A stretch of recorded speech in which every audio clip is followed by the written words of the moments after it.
U generalnoj najavi sam rekla da ćemo za sam kraj jutrošnjeg druženja imati jednu zanimljivu i interesantnu priču.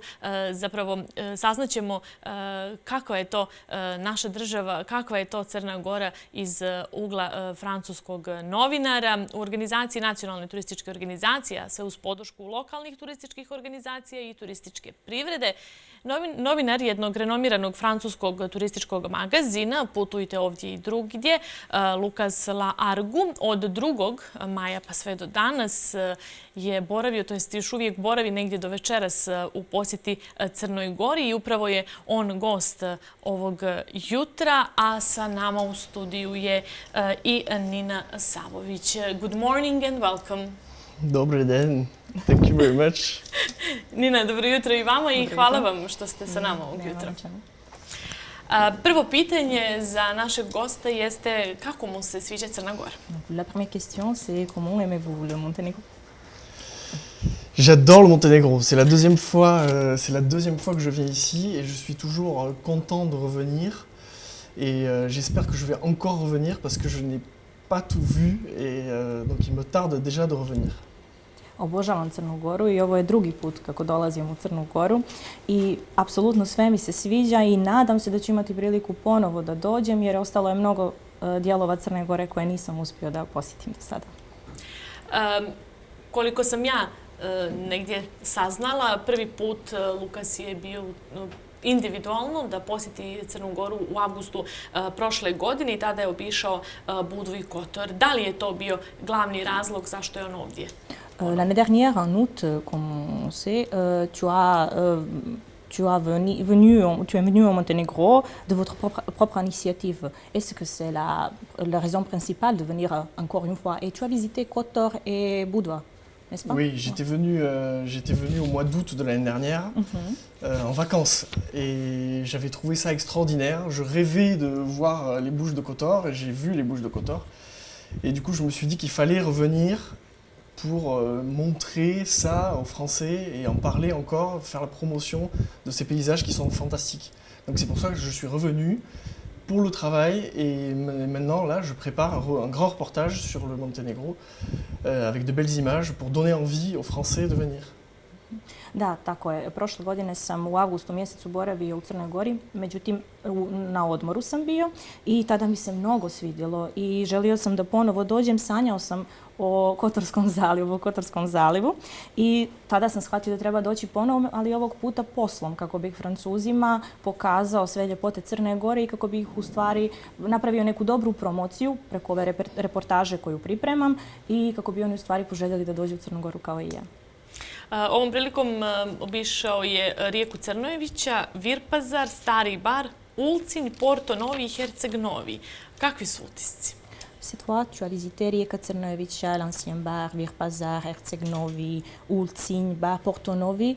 Et quelles sont tes impressions? J'ai trouvé que de pouvoir avoir vu le sud de la côte, j'ai pu voir les différences avec le nord, avec la baie de Kotor notamment. J'étais content d'aller à Bar, d'aller à Ulcinj. Mais je trouve que moi, ce que j'ai préféré en tout cas, c'est le lac de Skadar. Je trouve que c'est extraordinaire aussi. Et ça fait partie, avec Kotor, des plus beaux endroits du pays. Et je pense qu'il faut le découvrir parce que pas grand monde en France ne connaît encore le lac de Skadar.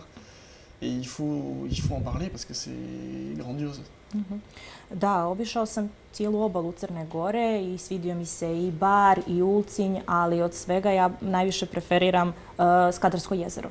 I mislim da je zajedno sa Kotorom i Kotorskim zalivom najljepše mjesto u Crnoj Gori. Mislim da ga Francuzi još uvijek nisu dovoljno istražili i ovo je jedna prilika kako mogu da budu pozvani da dođu da istraže Skadarsko jezero koje je onako ekscepcionel, što bi on rekao.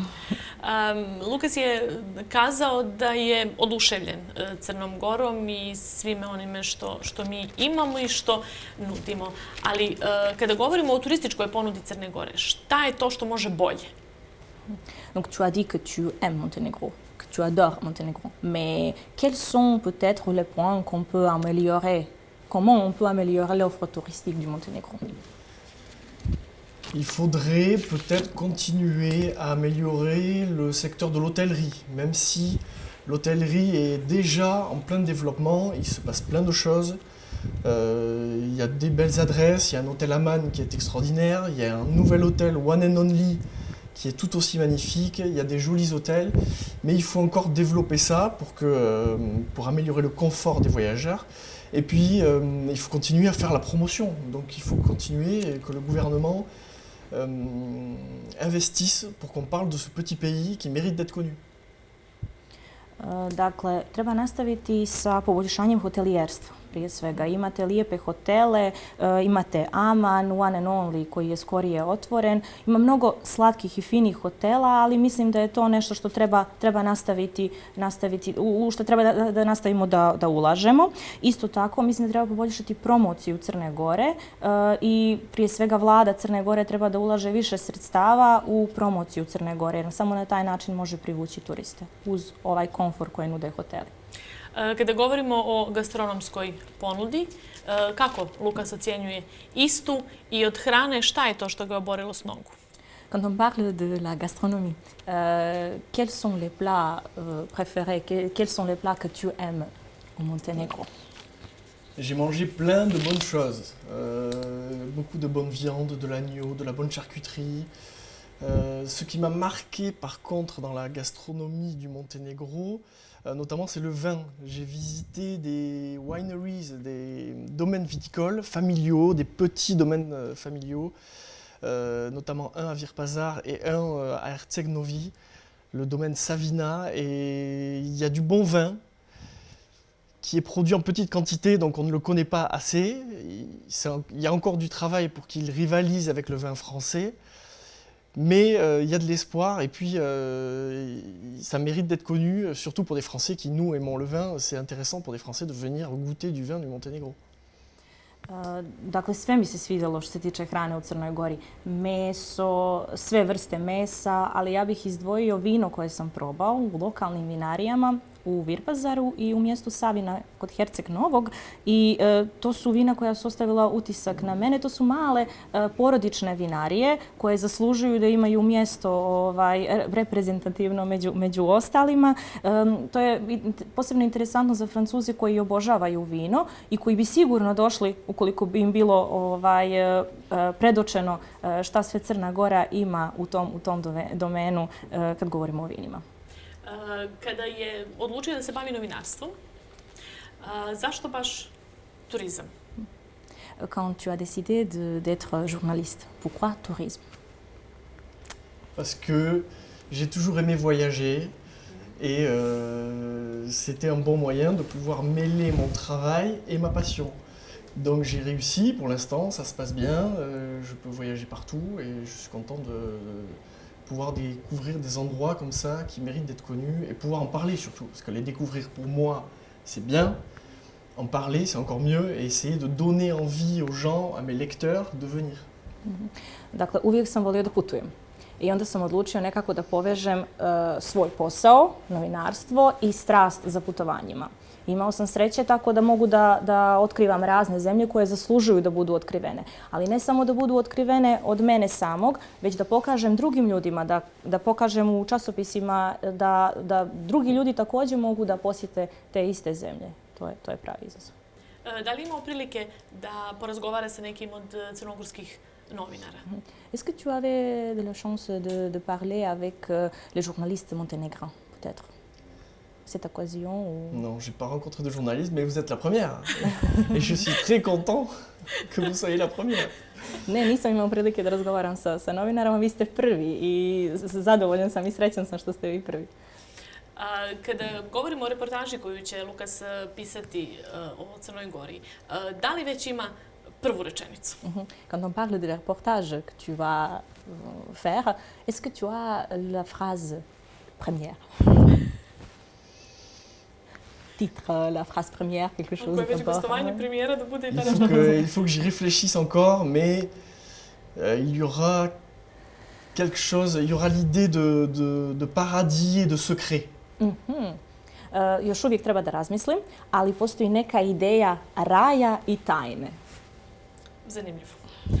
Kada planira ponovo da dođe? Da li možda razmišlja da Crnu Goru obiđe i u zimskom periodu?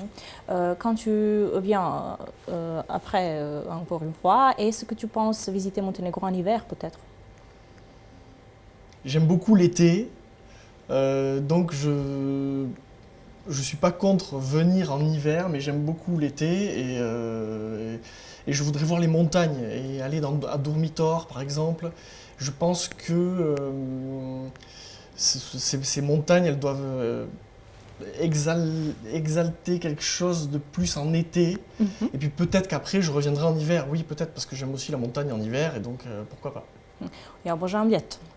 I razmišljao sam da se ponovo vratim na ljeto. Nisam razmišljao za sad o zimi jer želio bih da otkrijem planine tokom ljeta jer mislim da planine imaju nešto posebno tokom ljeta što treba pokazati i otkriti. Ali naravno iskoristio bih priliku da dođem i zimi jer mislim volim i zimu i planine naravno zimi kao i svi.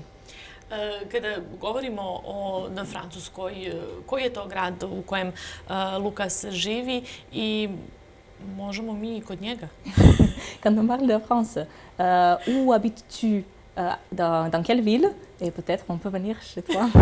Mais bien sûr, venez quand vous voulez. Moi je vis et je travaille à Paris, mais je suis originaire d'une ville du sud-ouest de la France, près de la frontière espagnole, qui s'appelle Biarritz, c'est le Pays Basque. C'est une région très particulière et qui mérite aussi d'être connue. Dakle, naravno, dobrodošli ste kad god želite da dođete. Ja živim i radim u Parizu, ali sam porijeklom iz jednog grada koji se nalazi na jugozapadu Francuske, blizu granice sa Španijom. To je onaj dio Baskije koji se zove Biarritz. Da, tamo postoji poseban dijalekat. Kada govorimo o Parizu, kada govorimo o ovoj situaciji epidemiološkoj, kako on vidi iz ugla novinara turizma, kako on vidi uticaj korone na globalni nivo i koliko je sve ovo negdje pomjerilo i njegove planove i njegov posao? Quand on parle de la situation d'aujourd'hui, la situation épidémiologique à Paris notamment, qu'est-ce que tu penses, comment ça a changé le genre de vie et l'offre touristique et de ton côté, bien sûr, de journaliste, comment ça tout a changé?